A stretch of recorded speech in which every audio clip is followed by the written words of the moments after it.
சுவாமி மறைஞ்சதுக்கப்புறம், நீங்க ட்ரெயின்ல போகும்போது ஒரு ஒத்தையடி பாதையில உங்களுக்கு காட்சி குடுத்ததா நீங்க யூடியூப் வீடியோஸ்ல சொல்லியிருந்தத பார்த்தேன். அ என்னதான் இருந்தாலும் அந்த சரீர மறைவுக்கு அப்புறம் உங்களுக்குள்ள ஒரு தாக்கம் இருந்தது இல்லையா?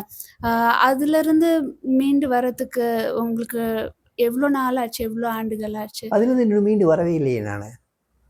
அந்த சரீரம், அதனுடைய நெருக்கம், அதனுடைய பேச்சுக்கள், நானும் சாமி பேசிக்கிட்ட விஷயங்கள், நானும் சாமியும் ஒன்றா உட்காந்து ஆகாரம் பண்ண வேலை, நடந்து போன வேலை, இந்த மாதிரி நிறைய சம்பவங்கள் 25 வருஷ வாழ்க்கை சாமியோட நாங்கள் நடந்தது, பேசினது, உட்கார்ந்தது, படுத்தது, சாப்பிட்டது, எத்தனையோ விஷயங்கள். அந்த சரீரம் வந்து அப்பேற்பட்ட ஒரு ஹோலி, ஒரு ஒரு ஒரு பவித்திரமான ஒரு சரீரம் அது.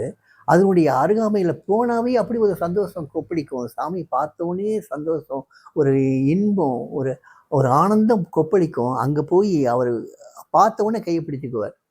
கையை பிடிச்ச உடனே இன்னும் ஆனந்தம் கூடும்.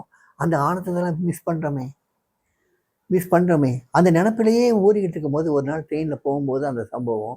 ரொம்ப நேரமாக ட்ரெயின் நிற்குது. அங்கே வந்து பௌர்ணமி நேரம். ஒரு ஒத்தடி பாதை ஒரு காட்டு வழியாக போகிறது தெரியுது. அந்த ஒத்தடி பாதையில் திடீர்னு வெளிச்ச ரூபத்தில் ஒன்று தெரியுது. ஒரு ஒளிமயமான ஒரு ஸ்வரூபம் தெரியுது. உத்து பார்த்தா அது சுவாமி. ஏன்னா என்னுடைய நினைவிலேயே எப்பயுமே சாமி இருக்கிறதுனால அங்கேயும் சாமி தான் தெரிஞ்சார் போல. எனக்கு என்னமோ சாமி போன உடனே ஏன் வாழணுங்கிற கேள்வி இருந்துக்கிட்டே இருந்தது. நான் ஏன் இன்னும் இருக்கேன்னு கேள்வி இருந்துக்கிட்டே இருந்தது. அதனால் சாமி என்னை கூப்பிடுறாரோன்னு எனக்கு ஒரு இது. சாமி என்னை கூப்பிடுறாரு, வந்துரு வந்துருன்னு கூப்பிட்ற மாதிரி இருக்குது. நான் கதவை திறந்து வெறி பிடிச்சவன் மாதிரி போகிறேன். ஒரு ஜெர்க்கில் வந்து அப்படியே வண்டி மூவ் ஆகுது. யாரோ வந்து நான் கீழே குதிக்க போகிறேன்னு நினச்சிட்டு உள்ளே இழுத்து போட்டு கதவை பூட்டிடுறாங்க. நான் மறுபடியும் போய் என் பரிசில் போய் படுத்துக்கிடுறேன். தாக்கம் இன்றைக்கி இருக்குது. அந்த சரீரத்தை எப்படி மறக்க முடியும்? அந்த சரீரத்துக்கு நாங்கள் பண்ண சேவைகளோ, இல்லைன்னா அந்த சரீரத்து மூலமாக சாமி எங்களுக்கு பண்ண அனுகிரகங்களோ எப்படி நாங்கள் மறக்க முடியும்?